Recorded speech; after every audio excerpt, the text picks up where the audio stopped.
In 2019, 157 million Americans had to work for a whole year to earn $21 trillion. In 2020, the Federal Reserve Bank printed that much money in seconds.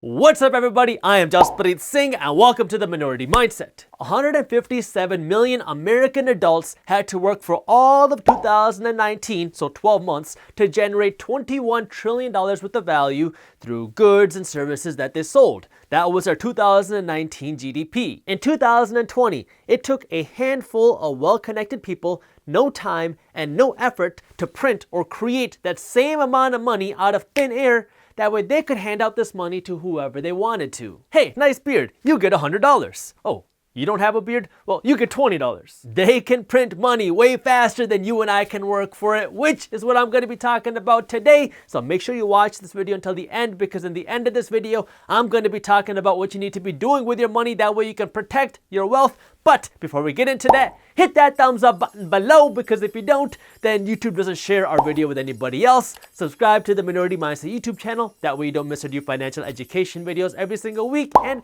hit that little notification bell too, because if you don't, then YouTube doesn't let you know when the new videos are released. We don't know exactly how much money was printed in 2020, but here's what we do know. We know the government had to print money to fund a $2 trillion stimulus package. We know the Fed printed money, that way they could give big banks up to $1 trillion a day. That way they wouldn't run out of money. We know the Fed printed money to buy up an unlimited amount of crappy investments, junk bonds, corporate bonds, mortgage-backed securities from wealthy institutions like banks who made bad investments. Not to mention all the other unemployment benefits and $600 weekly free checks that the government is paying to over 20 million people. Add all that up and we have trillions and trillions of dollars being printed and being distributed at the discretion of the government and the Fed. Okay, I want all my bearded people here for the big checks and all my non-bearded people here for the small checks. Look, the government isn't a for-profit entity. They don't sell goods in exchange for services. They get their money to fund all their activities from you,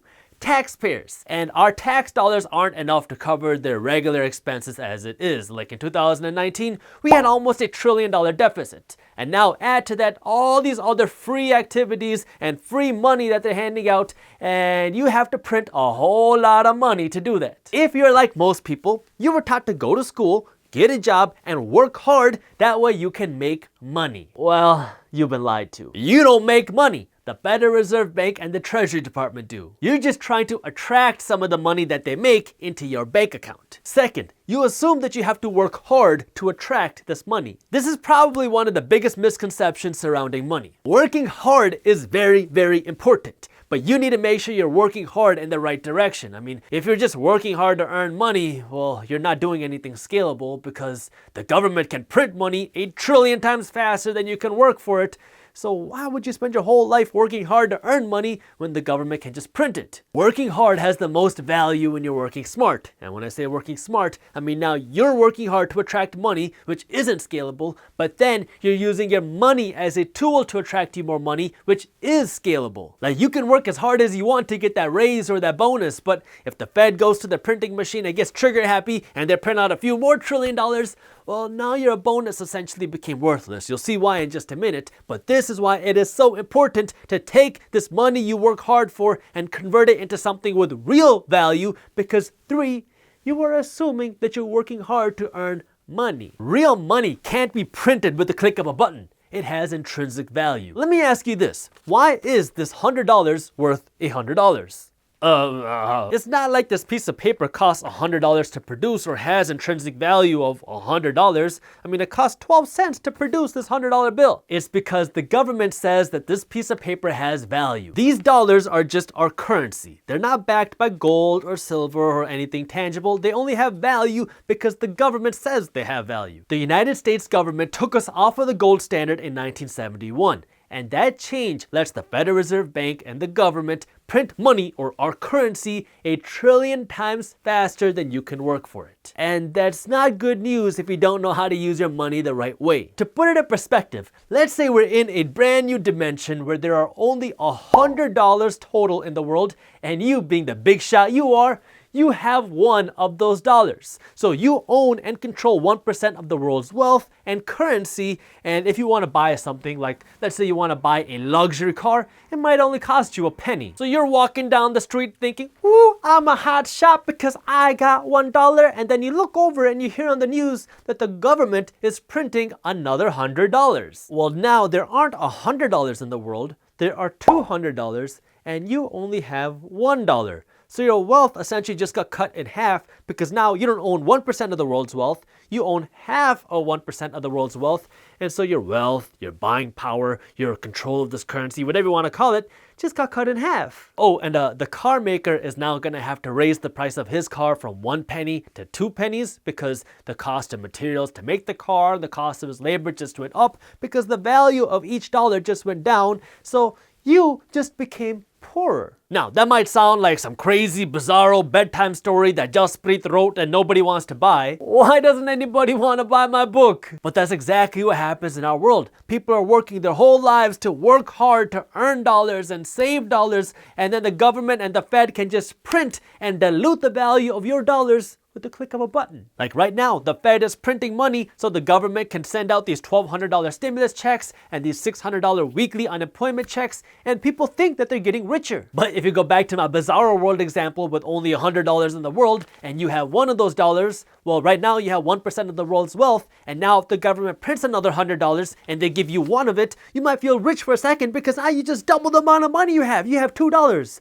But pretty soon you realize you still only have 1% of the world's wealth. You're no wealthier or richer than you were before. Plus, not to be overly confusing, but when people get all this free money, what ends up happening is the rich become even richer and the poor and the middle class become even poorer, because when people get all this money with no financial education, they spend it. And so they go to Walmart, they go to Amazon, they go to their bank and they spend it, or they give this money to the landlord. And so now all this money floats up to the rich. And now the poor and the middle class are left with less than what they had before because now your savings and your earnings have less buying power than before. So the people who understand money end up winning, and the people who have no financial education, well, they pay the price, and now wealth inequality becomes a bigger problem than it was before. So what do? I mean, you need money for food and you need money for a place to live and you have to go to work to fund all these things. What do? Well, 3 things. First is the right education, because you need to understand the system. The reality is the majority of people are going to get abused by the system because they don't understand how money works. For the rest of you, the minority of people, I need you to learn about money and become financially educated. That way you can learn to use the system to your advantage. Second, this is gonna sound counterintuitive, but you need to build a savings cushion. Unlike what your high school math teacher taught you, your savings are not there to make you wealthy. They are there to protect you from an emergency, and what this 2020 crisis taught us is that the majority of people and businesses don't have savings to protect them from emergencies, so always be protected and build a savings cushion. Third, you need to convert these paper dollars that you work so hard to earn into something with real value, that way you can protect and grow your wealth. That means using your money to buy things that will grow your wealth. Now, I know investing has risks. You are never guaranteed to make money when you invest. You might even lose money, which is why you should never blindly listen to a random guy on YouTube. But this is why financial education is so important. The value of our dollars get diluted. The price of everything around you, your groceries, your trip to Disney World, your things on the dollar menu, even your Gucci clothes go up to make up for this dilution of our currency. So you want to convert your paper dollars into assets that grow at or faster than inflation. Are you telling me to go to Disney World and buy a bunch of Gucci? No, I'm telling you to own the assets. When I buy real estate as an investment, I own a tangible asset that pays me with income, and it's something that I can see, feel, and control. And so now, if the Fed gets trigger happy and they print trillions and trillions of dollars and the price of everything goes up, well, I'm okay, because now the price of my real estate will go up too. By the way, this inflation, the dilution of the value of our dollars, doesn't happen overnight. I mean, it's very gradual, which is why the majority of people never see it happen, and we have a lot of uncertainty ahead in the economy. You can invest your money into companies. That way now you own a share of the companies that are selling the products and goods. Or you can invest your money into commodities that can't be printed, like gold or maybe even cryptocurrency. This is what financial education is all about. understanding money. That way you can use your money as a tool to make you wealthier without relying on other people to take care of you, like the government, because they don't always have your best interest in mind. And if you're looking for an easy way to up your financial education, that way you can make the best use of your money, well, we have a free ebook on money management and investing that you can read for free when you sign up for our financial education emails, which are also free. By the way, our financial education emails are separate from our financial news emails. So if you want to get our free ebook and start reading our financial education emails, you can do that by clicking the link up here or by clicking the link in the description below. Thank you for watching. If you enjoyed this video, share it with one friend. That way we can help spread the word. If you want to learn more about what type of assets you should be buying during a recession to build wealth, we already made a video on it, and you can watch this video on YouTube by clicking this button right over here. Thank you for watching, and as always, keep hustling.